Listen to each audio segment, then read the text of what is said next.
Coming up next, from Maryland's General Assembly to the U.S. House of Representatives, Congressman Anthony Brown talks about his life in public service, his political comeback, and his priorities for the 4th Congressional District on this edition of Conversations with Charlene Dukes.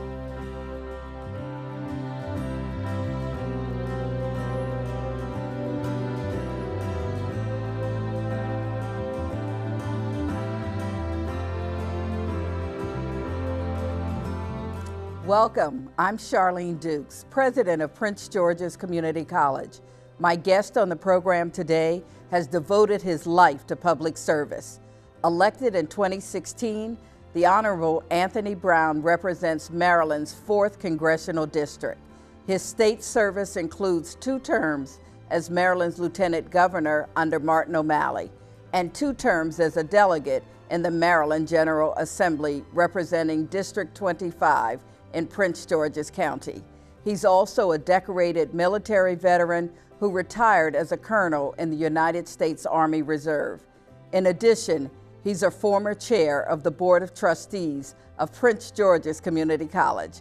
Welcome, Congressman Anthony Brown, to the program, and let's get started. It's great to be here. Oh, we are so delighted to have you here and so proud of the work that you're doing now. So talk to us a little bit about who Anthony Brown is, and then we'll talk later about your political career, your family life, growing up. Just tell us a little bit about yourself. Sure. I like to think I'm a simple guy, but I get involved in a lot of complicated things, whether it was, my time in the military, practicing law at a big law firm.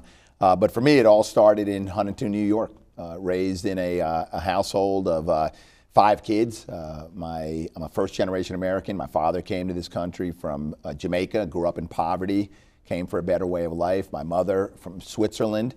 So they raised 5 kids. I went to a public high school in Huntington, New York. I was my class president.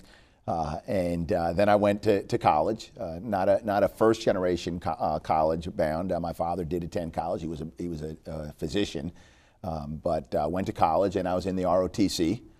The Reserve Officer Training Corps at MIT. I studied undergraduate at Harvard, but at that time, Harvard did not have ROTC on campus. That was sort of like a carryover from the Vietnam War and the concern that students had having that military program on campus. But I joined it anyway, and I was supported by my classmates, and graduated ROTC and went into the Army. Well, so talk to us a little bit about this. How were you as a student in high school? The way I describe myself as a student is I worked really hard, and I wasn't the smartest in the class, but I certainly was one of the hardest working, and it paid off. I spent the time. I took a lot of advanced placement courses in high school and got up early in the morning when my brothers and sisters were still sleeping to get in that extra study time. And I'd come home from whether I was playing football or I played lacrosse, which was big on Long Island. I'd make sure I got my studies in before I watched TV.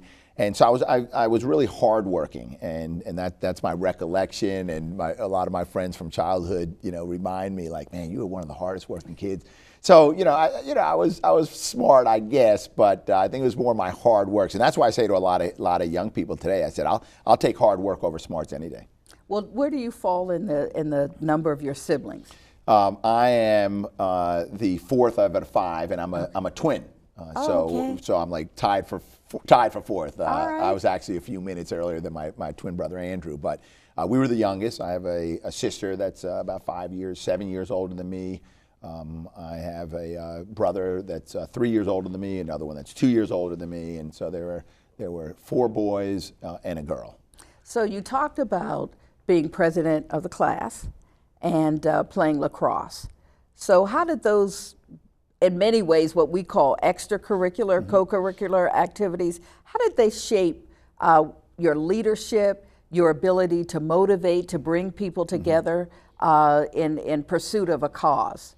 Sure. Well, first of all, I was the first African-American student in a high school that had about 15% African-American students, first African-American student to be elected president. And it was pretty contentious because it sort of like disrupted the establishment, if there's an establishment in high school. And the first thing that me and my team recognized was that we gotta have relationships with the folks that have been doing this for a while. So learned about collaboration and consensus, and trying to work together, and to find common ground, to share responsibilities. So that was certainly one of the things that I learned early on as president of my high school. And then, of course, playing sports through high school, you learn about teamwork and a common goal. Everyone has their role, but everyone has to support one another in achieving that goal. Sometimes you're going to carry the ball, and sometimes you're not. Sometimes you're going to be the lead scorer, and sometimes you're not. But everyone has a role to play. It was, but I think perhaps if you take the high school president and being on the athletic teams, it was really probably the greatest value was just that time management. How do you manage that with coursework? So that was that was a good experience. Well, and all of those things are always interesting to know and understand, because we talk today as we're educating students at Prince George's about what are those sort of soft skills that people need to have to bring to a work environment or leadership environment. And it's just as important to be the leader of the team as it is to be a member of the team. That's right. Because all of that comes together. So, we know that choosing a major, deciding on a career, those are huge decisions that young and more mature people have to make. How did you get there? What was the process you used? It wasn't really that deliberative or deliberate. It started in 6th grade, believe it or not. My 6th grade teacher said to me, I think you can be an attorney when you grow up. Because I talked a lot in class and I argued. And had she said lawyer, I would have known what she was talking about. She said attorney. I really wasn't that familiar with that word. Again, I wasn't the smartest kid. I was hardworking, so I ran over to the encyclopedia, not the dictionary. I opened up to attorney. I saw attorney general, and I read about what an attorney general does. I was like, wow, okay, they're in government, and they're a lawyer, and they fight for justice and liberty, and they do all these good things. So at that early moment, I said, wow, I kind of want to, that's pretty cool. Okay. And so I like this government thing. I like fighting for justice. So then over the years, as I was approaching college, I said, well, what do you study if you want to be in government? So I was a political science major. And at Harvard, we called it government. So it's like, great, I'll be a government major. And that's really how I picked my major in college. So switch from that government major, ROTC.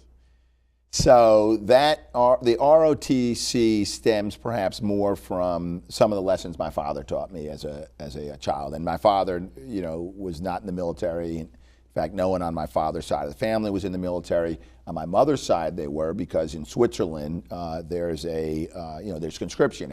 All males serve in the military. But what my parents taught me was service. And you have to serve other people. So as I entered college and I thought about what I want to do in my life, I also began thinking about how am I going to serve? And I thought about a number of things. I thought about the Peace Corps after college. I thought about doing missionary work in South America, because I was studying. I had a minor in Latin American studies.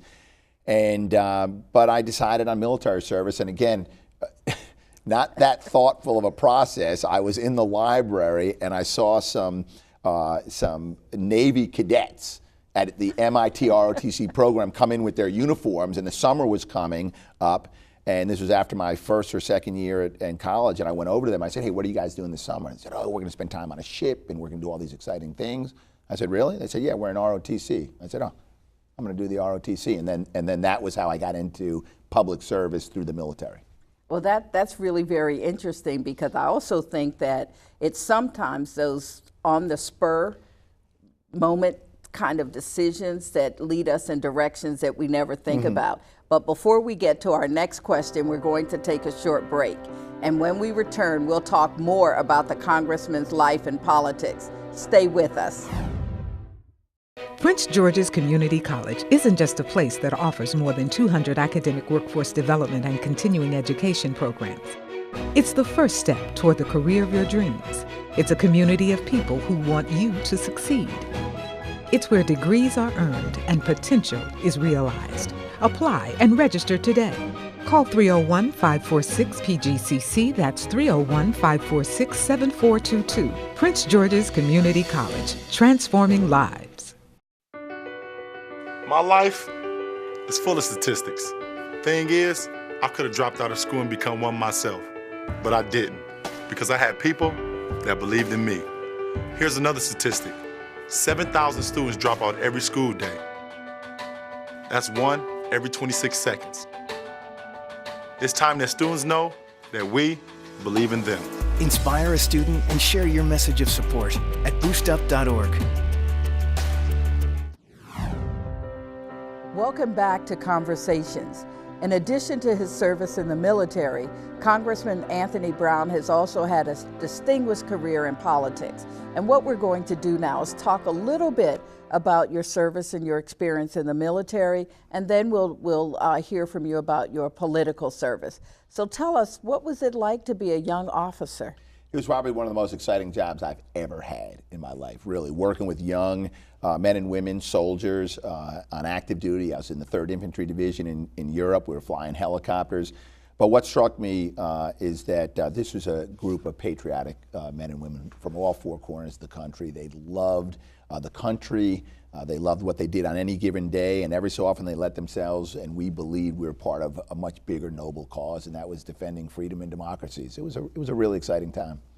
And you know, what I recall certainly is when I met you as a member of the Board of Trustees here at the college, and was so excited about your leadership and our opportunity to spend some time together under my predecessor's leadership here at the institution, talking about vision and mission and strategy and where Prince George's Community College ought to go and what we ought to be. And then all of a sudden, you were a delegate. So talk to us about that sort of change from your career at that time, moving into state politics here in Prince George's County.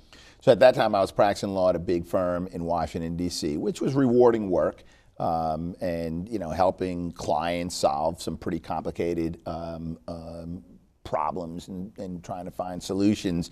And because of my work on the Board of Trustees, and I began to look more and more at what are local issues that impact families on a day-to-day basis, and who's making the decisions that influence good schools, safe neighborhoods, strengthen the local economy. And a lot of that happens, at the state and county level. So based on some of the relationships I had, I decided that, I think I could really make a big difference. Continuing on that sort of that theme or that commitment to service, from that lesson my father taught me, I said, I think I could, be of good service in the state legislature. And then I decided to run for office. So can you contrast what were some of the key issues at the time you started to run for delegate versus what you might see today? Well, I'll tell you, when I first came to Prince George's County, one of the big issues was police misconduct, which here it was 25 years ago. It was this growing, expanding, well-to-do, predominantly African American community, but facing this level of police brutality. Some of it, it was real. Yes.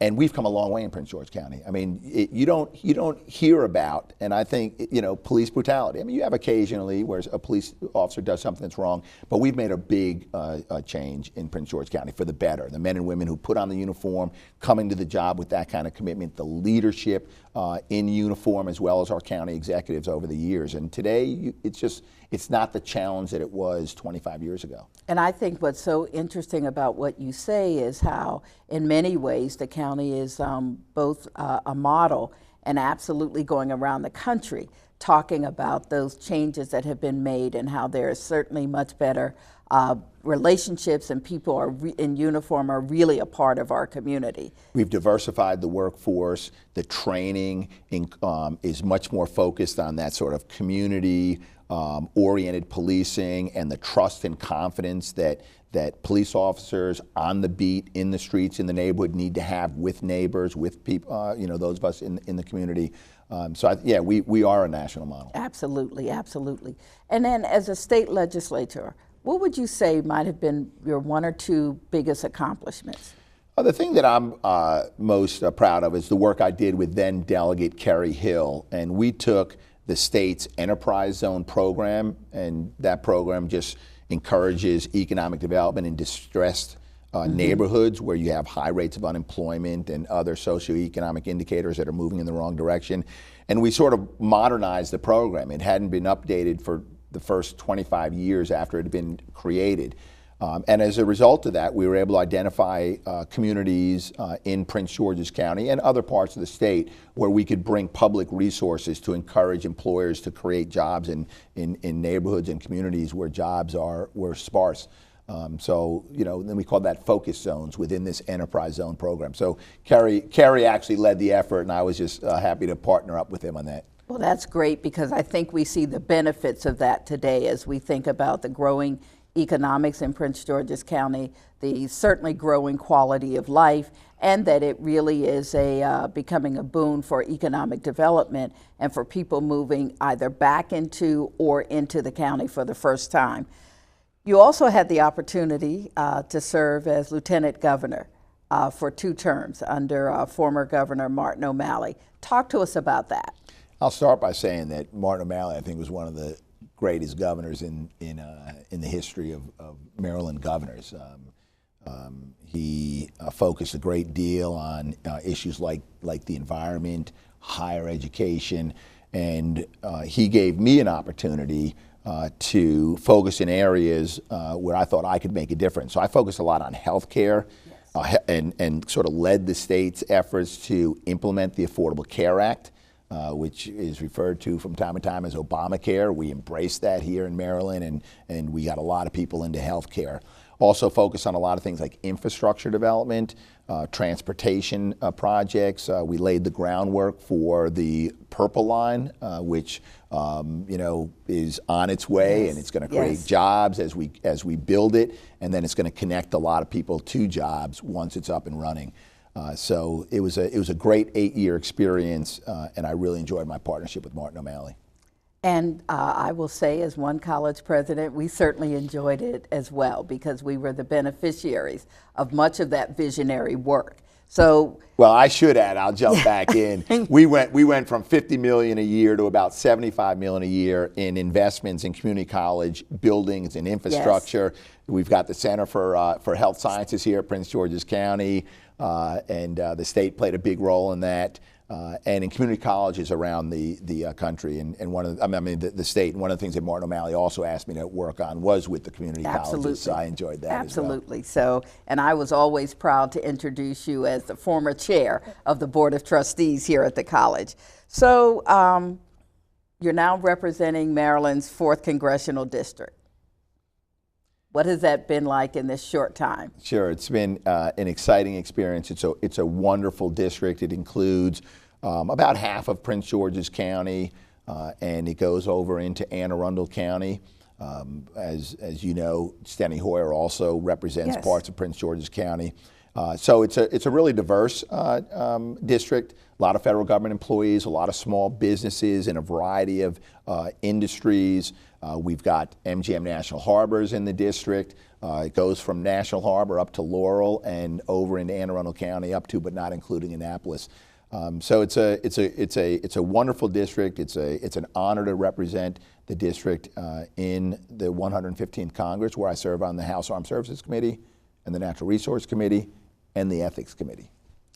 So what we'll do is take another short break, and when we return, we'll delve into a few more issues about the Congressman's role and his connection to Prince George's Community College. Please stay with us. Red shirt, blue shirt, yellow shirt, oops. Yellow pants, red pants, green pants, oops.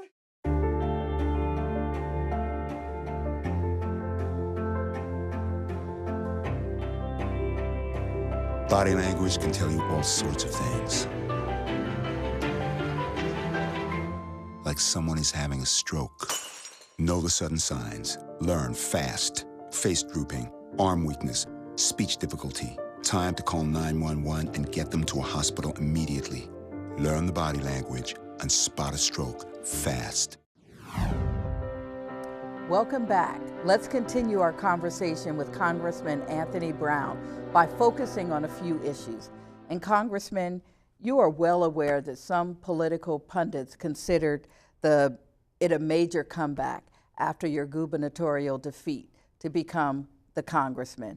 Talk about lessons learned. Well, Dr. Dukes, you remember I said earlier that I learned the lesson of service from my father. The other lesson that he taught his kids is that, sometimes in life you get knocked down. But if you believe in what you're doing, then you pick yourself up, you brush yourself off, and you stay in it. And that's true whether whether you believe in public service and you run for an office and lose, and then you decide you're going to run again. You could be a lawyer in a courtroom, and you're certainly not going to win every case, but you learn from that experience what went well, what didn't go well, and you apply it to the next client you represent. Same could be said of a teacher in a classroom, a doctor in an emergency room.